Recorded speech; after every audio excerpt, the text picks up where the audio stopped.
Hey, Mike here with Canadian Musician. We're a beautiful sunny day at the Toronto Urban Roots Festival, and with me is Simon and Dave from the Strumbellas.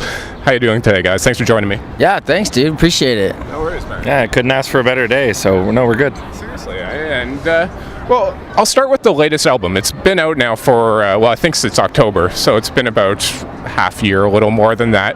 But it's certainly, your first album was called My Father and the Hunter. The latest one's called We Still Move on Dance Floors. The first one gained a lot of attention, but this one's really taken you guys critically and fan base, everything to the next level. Essentially, what were you trying to do, both artistically and maybe even commercially, with this album? Honestly, nothing. I mean, I know that sounds like a cop-out answer, but like it was just like a organized chaos. There's no plan, no anything. We just picked the best 10 songs and tried to make them as best we could and put it on a record. So we're not that artistic. Yeah, I'd agree. I mean, I think it just tends to be like, what are the songs in the stable? Which ones are the best? Let's get them out there. So yeah. And like all the songs are about death, so it's not like you have to worry about like a theme because it's pretty much there. So nice. Well, they're even though they're about death, they're layered with fantastic. You guys take roots music, kind of folk-based music, but bring in some real pop sensibilities to it. Essentially, how did you guys arrive at that sound? The sound that has become your own now.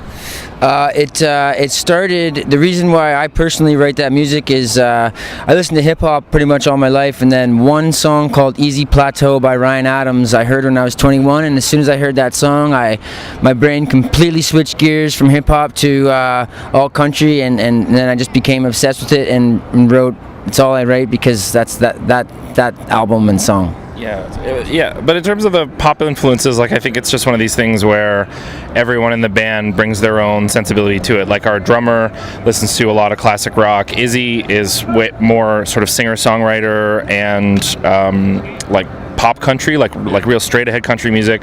I do a lot of like 60s stuff. I'm a big like Beach Boys fan and stuff. So I think we all end up bringing that sort of eclectic taste to the music, and I think that helps kind of fill it out from being less of like a straight ahead kind of folk rock kind of thing. When you're writing, and Simon, I believe you're take on the lead songwriter role in the band. Yeah. But considering both the critical and fan attention that the first album got, and it was nominated for a Juno, one that you subsequently then won with the latest album, and that was for Roots and Traditional Album of the Year.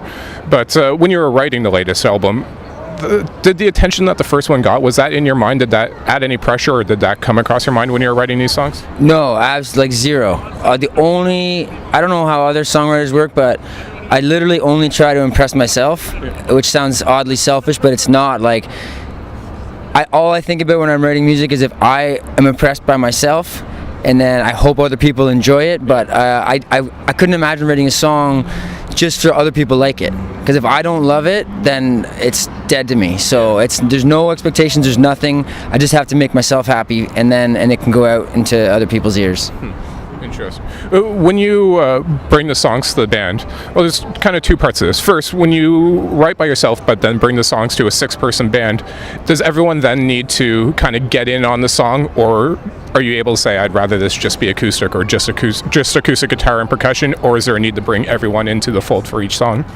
Actually, I think that's one of our... sorry, Dave, you go ahead. I've been talking a lot. Oh, no, that's okay. I mean, I think it does depend on the song. I think there are maybe some of the slower, more gentle songs where we're really comfortable with it being just acoustic, or, just acoustic and a couple of instruments. But I think Simon's vision is usually so large that it requires everybody to get on board, actually. So there's some kind of harmony there in the sense that, like, when Simon does have...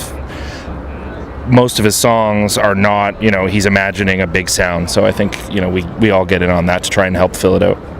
Interesting. And speaking of the sound, for We Still Move on Dance Floors, you guys worked with Ryan Hadlock, very well-known producers, worked with the Lumineers and Foo Fighters, if I'm remembering correctly, and you guys recorded in a studio just outside of Seattle. But working with Ryan, essentially, did he bring anything to the album, to the songs, that you guys maybe wouldn't have done if you were just doing it on your own? Well, the biggest one is, I don't know, we have a song called Sailing, and it was his idea to take a chorus from halftime to full time, and like, so on certain songs he had huge ideas to help and improve the songs, and he's a quirky little fellow, like he's just, yeah, I definitely think he added certain things to make the album more complete and better. Without a question, I give him great respect for his work and his mind. I love him. He's great. Nice. Do you want to add? Yeah, a lot of kind of big picture things. Where the chorus should go, bring the chorus back into the end of the song, but also some very kind of small things, transitions, little guitar sounds, like things like that. So, really kind of on both ends of the scale, he's making big contributions. Very cool. And sorry, Dave, I was just distracted by your shirt here. It says, anyone that can't tell, it's a picture of himself. It says, was it Straight Toronto and then crazy motherfucker named Dave Ritter? Well, it says Straight Out of Toronto. Oh, Straight Out of Toronto. Yeah. Okay, sorry, before we get back to the song, I just need to ask what the deal is with this shirt. Well, we're on the road for 7 weeks, doing a bunch of different festivals, and I thought, what better way to celebrate than to do a run of shirts with my face on it. So I had a friend, actually, he runs this great clothing company out in New York called Pursuit of New York, and I love his t-shirts, and so we just talked about what the design would be, and he sent me a bunch of them. So Fair enough. Thanks for that. Sorry for the distraction there. And kind of also on a, I guess, lighthearted level. This morning I came across the 8-bit video game that you guys created for your debut album. I sucked at it, by the way. It's terrible. But is that element, like, kind of bringing your fan, like, it's a marketing thing, yes, but it's also just a fun way to kind of interact with your fans.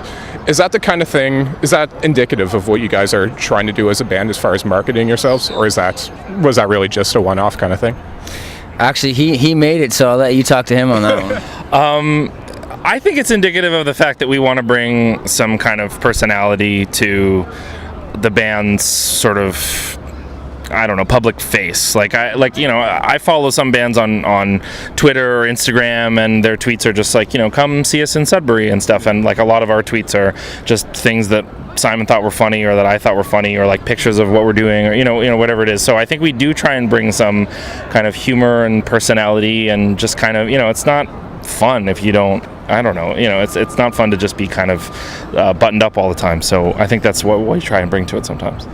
And like that honestly is our band. Like our van is just fart jokes pretty much the whole way. Like we're pretty light-hearted people, and honestly that's just pretty honest about the stuff that we do on Twitter and video games. That's like kind of what we are. Yeah, we're lighthearted people who have a strong obsession with death. Yeah, that's our literally how we want to go down as lighthearted people with strong obsessions with death. Yeah, that's perfect.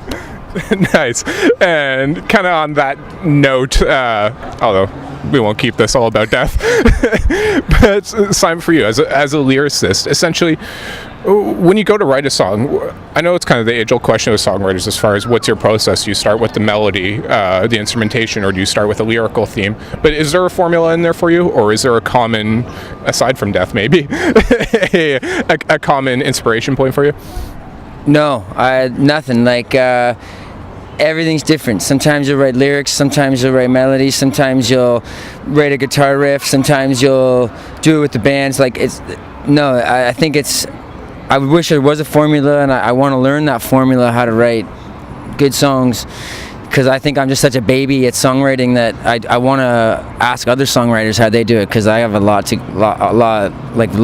far to go to get better songs. So I actually have no comment on how to write songs. I have no idea. There's a story about Rivers Cuomo from Weezer, where after Pinkerton came out and he was in maybe a dark time, he had this book or like some kind of system of analyzing Kurt Cobain's from Nirvana, his songs, and he had, I don't know if they were charts or something, but he had like all the chords and all the melodies, and he was trying to figure it out, like what is it? And I don't know. I don't think he ever got there. I think it's kind of actually, I do have one thing. It's literally, if my heart feels funny, I think it's probably something worth throwing to the band. That's honestly how if it makes my heart feel tingly, whether sad or happy, that's when it goes out to these guys. Does the band ever veto a song? or just you bring it to them and it just doesn't work? Or Yeah, the band vetoed an song off the album called "Love in the End of an Era," and I had to secretly with the producer we made it happen, and they veto stuff all the time, and I get really mad about it. But what do you do, you know? care to add anything, Dave? Well, just to flesh out the story a little bit, they swapped that song out with a song called "My Brother Was a Salesman," which has the line in it, "We still move on dance floors." So that's partly how that line came about and how the title came about. And I hope we record that song, "My Brother Was a Salesman," because it's awesome.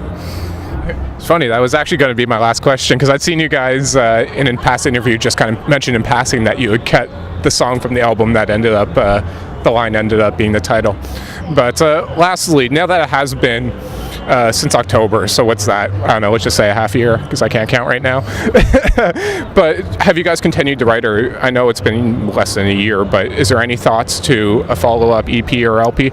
Not plans like to actually record it, but honestly, I've got a bunch of songs lined up that I'm like over the moon about, excited, and I think it's going to be awesome when time comes to do it.